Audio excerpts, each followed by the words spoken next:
The moment they laughed, I knew I was standing alone. I wish I could say that was the worst part. It was not. The worst part was realizing that the people laughing were my own family. It happened on a rainy Thursday evening at my son Brian's house. What should have been an ordinary family dinner turned into something I still think about today. The entire family was there. My son Brian sat at the head of the table. My daughter-in-law Melissa moved between the kitchen and dining room, carrying serving dishes. My granddaughter Emily scrolled through her phone while half listening to the conversation. Everything appeared normal, at least at first. Dinner had barely started when Melissa mentioned the missing money. "I still cannot believe it disappeared," she said while shaking her head. "It was right there in the envelope." The conversation immediately slowed. Several people looked up from their plates. Brian frowned. Emily lowered her phone. I knew exactly which money she was talking about. $3,000 collected from various family members to help pay for an upcoming graduation celebration. The envelope had vanished 2 days earlier. Everyone had been searching for it ever since. Melissa sighed dramatically. "I just do not understand where it could have gone."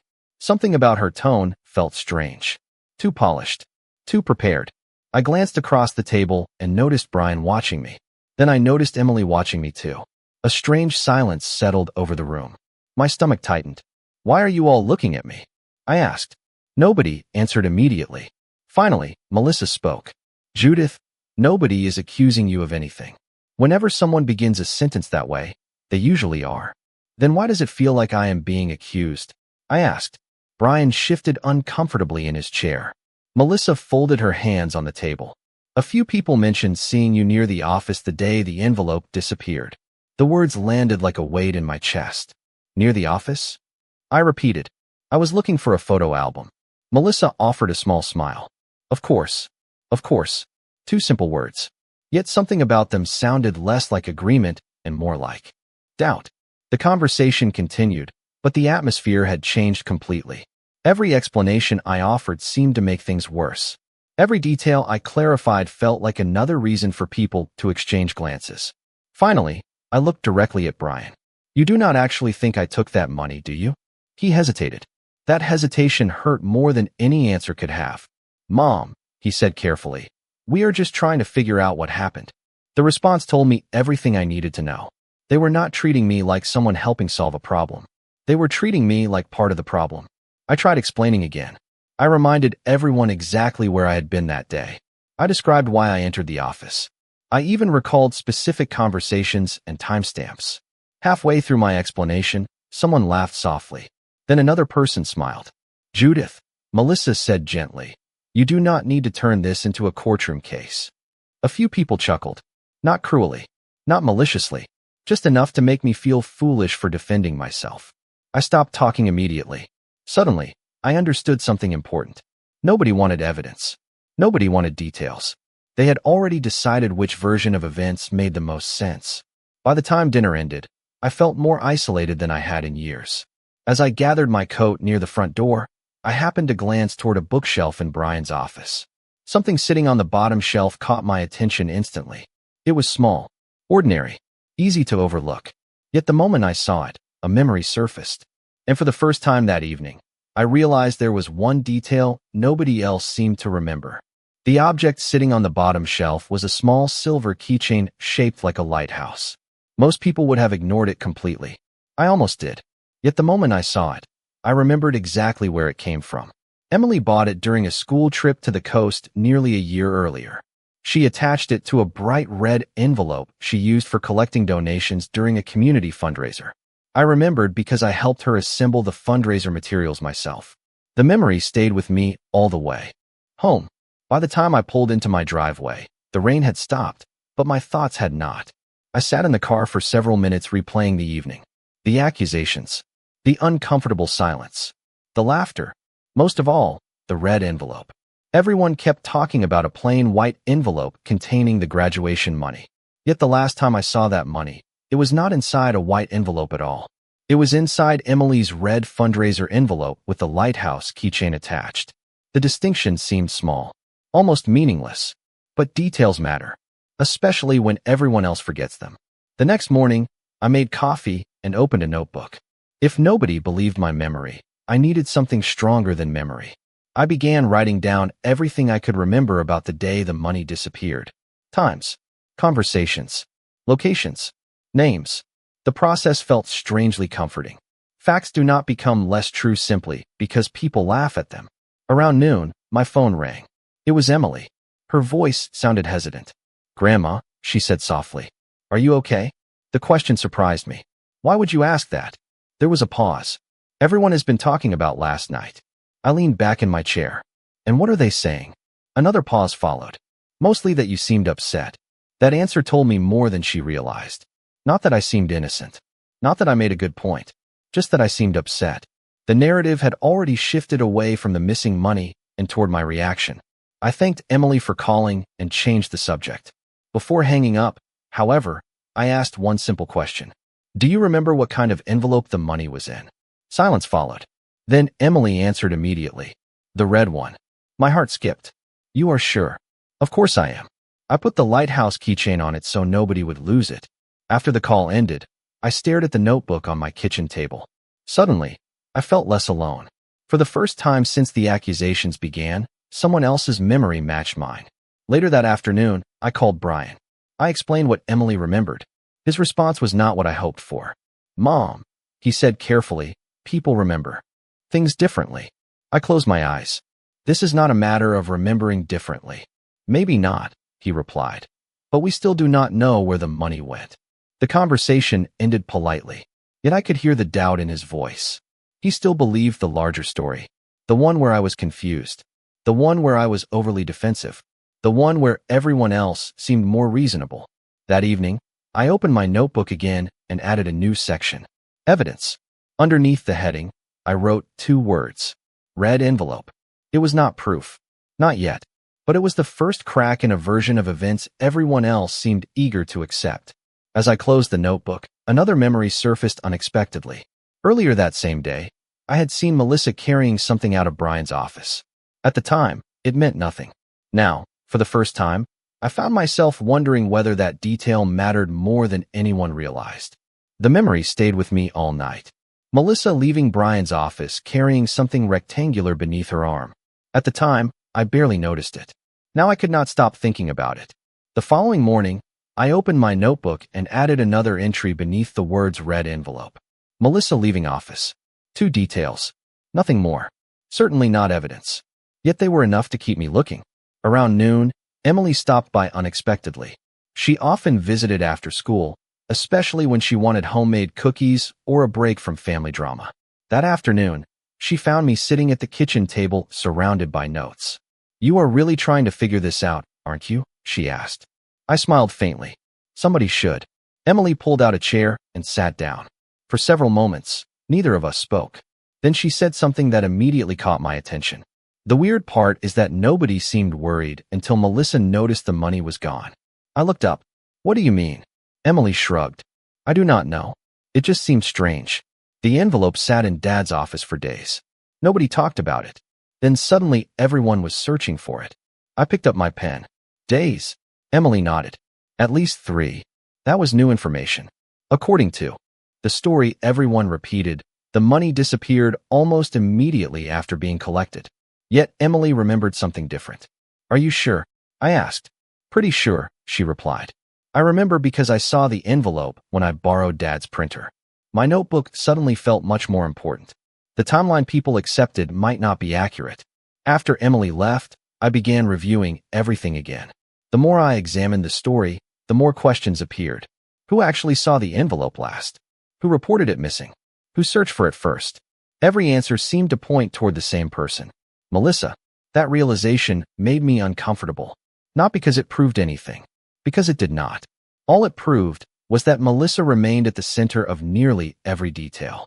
Later that evening, I received a phone call from my sister Carol.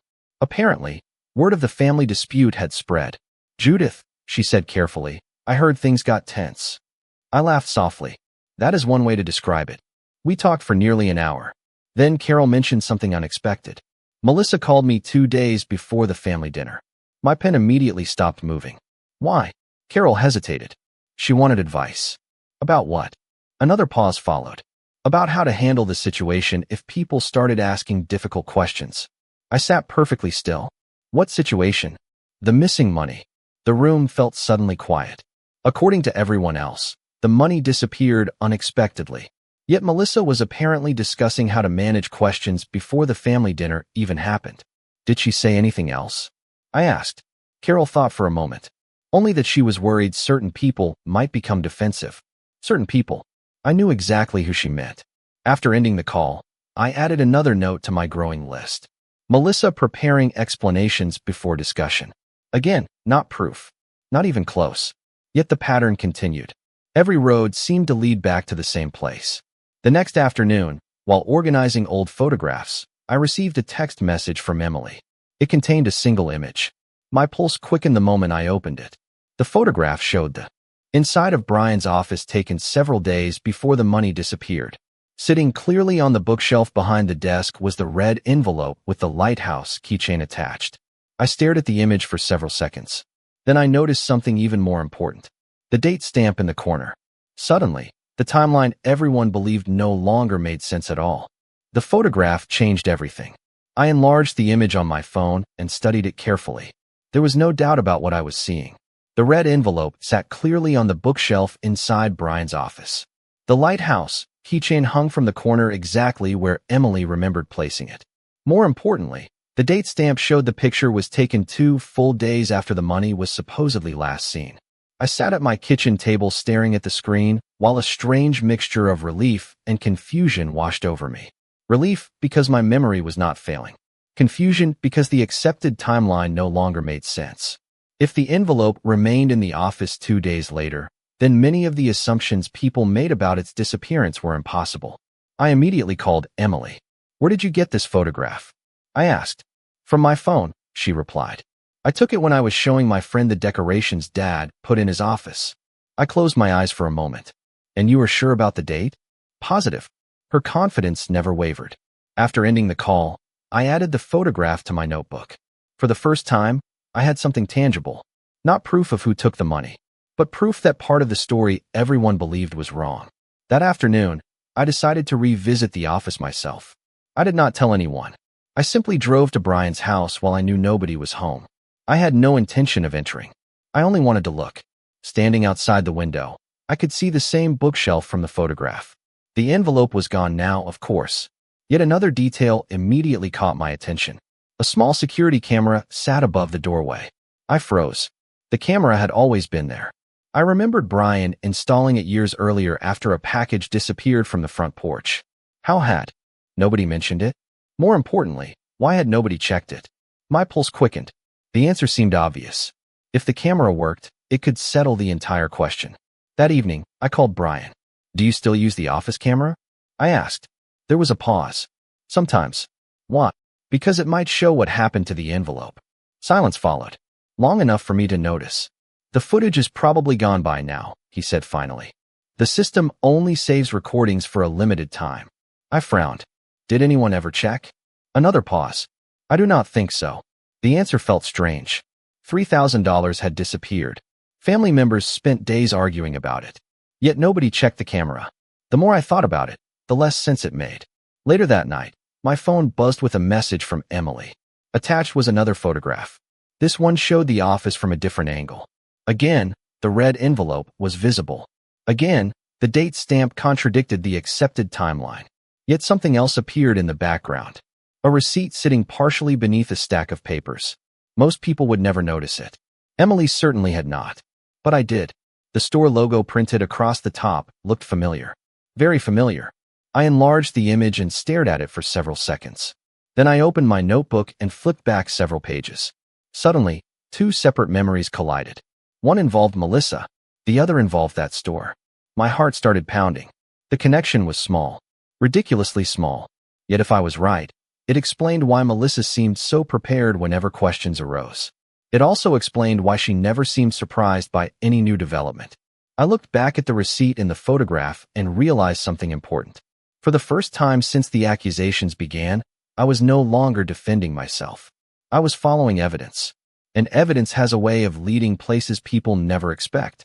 The store logo belonged to a local office supply shop, less than 5 miles from Brian's house.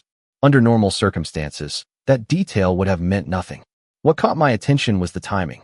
3 days before the money supposedly disappeared, I had been standing in line at that very store when I saw Melissa leaving with a large shopping bag. At the time, I barely thought about it. Now, staring at the receipt visible in Emily's photograph, the memory returned with surprising clarity. The next morning, I drove to the store. I did not have a plan. I only had questions. Sometimes questions are enough. The shop looked exactly as I remembered. Bright fluorescent lights. Narrow aisles. Shelves packed with office supplies and school materials. I wandered slowly through the store, trying to understand why the receipt bothered me so much. Then I noticed something unexpected. Near the front counter sat a display containing red document envelopes identical to the one Emily described. Same color, same size, same style. My pulse quickened. I picked one up and turned it over. Attached to the back was a printed barcode sticker. Suddenly, another memory surfaced. During the family dinner, Melissa repeatedly described the missing envelope as plain and unremarkable. Yet anyone who handled one of these envelopes would immediately notice the bright label on the back. The contradictions seemed small, but small contradictions have a habit of leading to larger ones. Later that afternoon, I returned home and opened my notebook. Under evidence, I added another entry. Melissa described envelope incorrectly. Again, not proof, just another detail. Yet my list was growing. Around 6 o'clock, Emily called. Her voice sounded excited. "Grandma, I found something else." I grabbed a pen immediately. According to Emily, she had been searching old photographs stored on her laptop. One image showed the office several days before the money disappeared. Another showed it the following week. The red envelope appeared in both pictures. I nearly dropped the phone. "The following week?" I asked. "Are you sure?" "Positive," she replied. I checked the dates twice. Suddenly, the entire story shifted. The envelope everyone claimed disappeared before the family dinner apparently existed afterward. Not according to memory. According to photographs. Real photographs with timestamps. For several seconds, I could not speak. Emily continued talking. "There is something else." My grip tightened around the phone. "What?" The envelope was not empty. I felt my heart start pounding. "How do you know?" "Because it was partially open in one picture." I closed my eyes. For days, I had been chasing fragments. Small details. Tiny inconsistencies. Now the inconsistencies were beginning to overlap. The accepted version of events was no longer merely questionable. It was becoming impossible. That evening, I spread every note, photograph, and timeline across my dining room table. Piece by piece, the story everyone believed began falling apart. The envelope existed longer than people claimed. The timeline was wrong. Melissa's descriptions did not match reality. The office camera was never checked. Questions had been redirected away from facts and toward me. Looking at everything together, a pattern emerged. Not proof of guilt, proof of misdirection. Suddenly, I understood why defending myself never worked. I was arguing against a story that had already been accepted. Facts alone were not enough. Facts needed context. Then my phone buzzed with a new message from Emily. Attached was a screenshot. I opened it immediately. It showed a text conversation from the week the money disappeared. One message came from Melissa. The timestamp made my breath catch. The text had been sent nearly 12 hours before she reported the envelope missing. And the words on the screen raised a question nobody in the family had ever thought to ask. The message was short. Only a single sentence. Yet it changed everything. Melissa had texted a friend nearly 12 hours before the envelope was officially reported missing. The message read, "I think I finally know how this is going to play out." I stared at the screen for several seconds. Then I checked the timestamp again. Midnight. The envelope was not reported missing until almost noon the following day. My first reaction was confusion. My second was something much stronger. Why would someone believe they knew how a situation would unfold before the situation supposedly happened? I immediately called Emily. She explained that she found the screenshot while organizing old backups from her phone. The message appeared during a conversation involving graduation plans and family logistics. At first, Emily ignored it. Now it looked very different. After we ended the call, I printed every piece of information I had collected so far. The photographs, the notes, the timeline, the text message. Then I spread everything across my dining room table and began arranging the documents in chronological order. Slowly, a picture emerged. The envelope existed longer than people claimed. Melissa discussed potential problems before the money was declared missing. The office camera was never reviewed. The timeline repeatedly shifted whenever someone asked questions. Most importantly, every conversation eventually returned to the same conclusion. Somehow, suspicion always landed on me. The realization felt unsettling. Not because I knew exactly what happened, because I still did not. Yet for the first time, I could see how the story had been constructed. A story does not need to be true to become believable. It only needs enough repetition. The next afternoon, I received an unexpected call from Samuel Grant, our longtime family attorney. I had contacted him days earlier regarding a separate estate matter. During our conversation, I casually mentioned the missing money. To my surprise, he already knew about it. "People talk," he said with a faint laugh. Then his tone changed. "Judith, may I ask you something?" "Of course." "Did anyone ever provide actual evidence?" The question caught me off guard. I thought about it carefully. Witnesses saw me near the office. People remembered conversations. Assumptions circulated. Yet actual evidence? No, there was none. Samuel remained silent while I considered the answer. Finally, he spoke again. "In my profession, I have learned something useful. When facts are weak, stories become stronger." The sentence stayed with me long after we ended the call. That evening, I reviewed everything once more. Then I noticed a detail I somehow missed before. In the text conversation Emily shared, Melissa's friend responded to her midnight message with a question. The response was simple. "Are you sure nobody checked the office?" My pulse quickened. I enlarged the screenshot and read the exchange again. Melissa replied only a few minutes later. "Not yet." The room suddenly felt very quiet. I read those two words over and over. Not yet. It was not proof of wrongdoing, but it was proof of awareness. Melissa already knew questions would arise. She already knew attention would focus on the office. More importantly, she expected people to start checking. Yet according to the accepted timeline, the envelope had not even disappeared at that point. I sat back in my chair and stared at the documents covering the table. For days, I had been collecting fragments. Tiny inconsistencies. Small contradictions. Now those fragments were beginning to connect. The story everyone laughed at when I defended myself was no longer standing on solid ground. It was standing on assumptions. And assumptions become fragile the moment evidence begins arriving. As the evening sun faded through the kitchen window, my phone buzzed once more. This time the message came from Brian. "Family meeting this Saturday. We need to settle everything once and for all." I looked down at the stack of evidence spread across my table and felt something I had not felt since this ordeal began. Confidence. Because by Saturday, I would no longer be defending myself. The evidence would be speaking for me. Saturday arrived with a strange sense of calm. For the first time since the accusations began, I was not rehearsing explanations in my head. I was not trying to remember details or convince anyone to believe me. Those days were over. The evidence now existed outside my memory. It lived in photographs, timestamps, text messages, and documented timelines. Facts have a way of carrying their own weight. I spent the morning organizing everything into a single folder. The red envelope photographs sat at the front. Behind them were screenshots, notes, and printed copies of conversations. I reviewed each document carefully, not because I doubted them, because I wanted to understand the story they told when placed together. By noon, the answer became obvious. The missing money was only part of the issue. The larger problem was how quickly everyone accepted assumptions while ignoring contradictions. The family meeting was scheduled for 5 o'clock at Brian's house.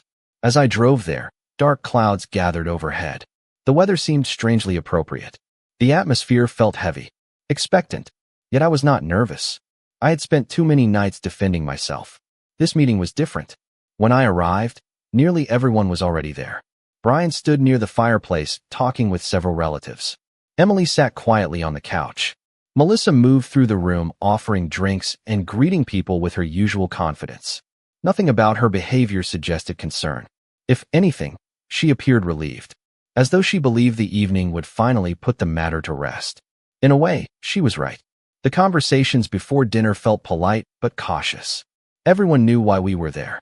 Nobody mentioned it directly. Yet the missing money hung over every interaction.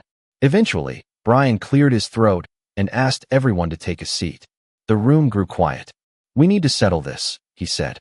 "The family has spent too much time arguing." Several people nodded. Melissa folded her hands and looked toward me. I agree, she said softly.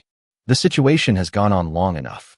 Her tone sounded reasonable, almost sympathetic. A few days earlier, that might have bothered me. Now it did not. Brian turned toward me first. Mom, is there anything you want to say? I thought about the question for a moment. Then I shook my head. Not right now. The answer surprised him. It surprised Melissa too. For weeks, everyone expected me to defend myself, explain myself, justify myself. Instead, I simply sat quietly. The room felt unusually still. Melissa eventually began speaking. She repeated the timeline everyone had accepted since the beginning. The envelope was collected. The envelope disappeared. Questions arose. Suspicions followed. Listening to her, I realized something important. Every version of the story depended on the same assumptions.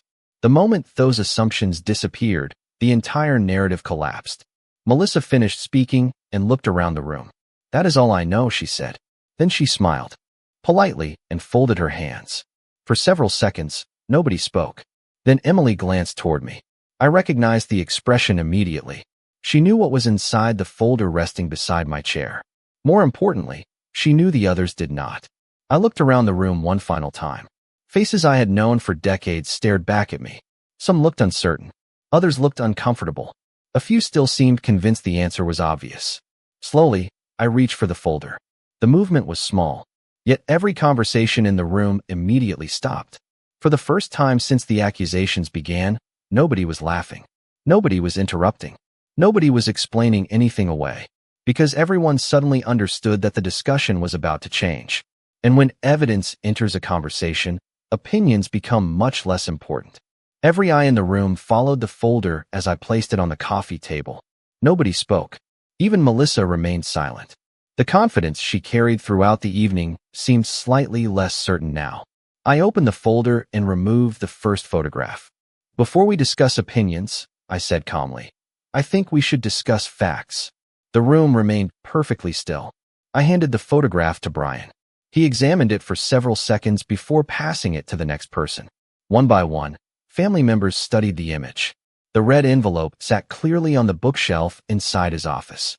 The lighthouse keychain hung from the corner exactly as Emily described. That photograph was taken after the envelope was supposedly last seen, I explained. Brian frowned immediately. Are you sure? I nodded. Check the timestamp. The image made its way around the room. Several relatives leaned closer. Others pulled out reading glasses. Slowly, expressions began changing. Not dramatically, just enough. Confusion replaced certainty. Melissa crossed her arms. That does not prove anything, she said. Maybe the date is wrong. I expected that response. Calmly, I removed the second photograph. Then the third. Each contained the same envelope. Each carried a different timestamp. Together, they created a timeline impossible to ignore. The envelope remained in the office days longer than everyone believed. That still does not explain where the money went, Melissa replied. Her voice remained controlled, but something had changed. For the first time, she sounded defensive. You are right, I said. It does not. Then I removed the printed text conversation. The room grew quiet again. Brian read the exchange twice before looking up. This was sent before the envelope was reported missing. 12 hours before, I replied. Several relatives exchanged glances. Nobody laughed this time. Melissa shifted in her seat. That message has nothing to do with the money. Perhaps not, I said. But it does have something to do with the timeline. Then I showed them the message from Melissa's friend. Are you sure nobody checked the office? Followed by Melissa's response. Not yet. The silence that followed felt heavier than any argument could have. Nobody needed me to explain why the conversation mattered. They could read it themselves. For weeks, people treated my defense as emotion, memory, confusion. Now they were looking at documented facts. The difference was impossible to miss. Brian lowered the papers slowly. Melissa, he said carefully, why would someone ask whether the office had been checked before the envelope was even reported missing? The question hung in the air. Melissa opened her mouth, then paused. I do not know, she answered. The response sounded much less confident than usual. I reached into the folder one final time and removed my notebook. Every date, every observation, every contradiction, not accusations, just records. I spent weeks trying to defend myself, I said quietly. And every time I did, people laughed or dismissed what I remembered. Nobody interrupted. The problem was never that I lacked answers. The problem was that nobody wanted evidence. The room remained silent. Several relatives looked uncomfortable. Others looked embarrassed. Emily sat quietly watching everything unfold. Brian stared down at the photographs spread across the table. For the first time since this began, nobody seemed interested in blaming anyone. They were interested in understanding what actually happened. And understanding begins where assumptions end. Outside, rain tapped softly against the windows. Inside, the atmosphere had changed completely. The story everyone accepted without question was beginning to collapse under the weight of its own inconsistencies. Melissa looked around the room and seemed to realize it too. Because for the first time since the missing money became a family scandal, nobody was listening to explanations anymore. They were looking at evidence. And evidence has a way of changing everything. For several long moments, nobody spoke. The only sound in the room was the rain tapping softly against the windows. The photographs, messages, and notes remained spread across the coffee table. Nobody seemed interested in arguing anymore. They were too busy reading, too busy thinking. Brian picked up the text conversation again and stared at it. Then he looked at the photographs. Then back at the messages. The confidence he carried earlier that evening had disappeared completely. Something does not make sense, he said quietly. It was the first truly honest thing anyone had said about the situation in weeks. Melissa shifted in her chair. I already explained that message. Her voice sounded calm, but there was tension beneath it now.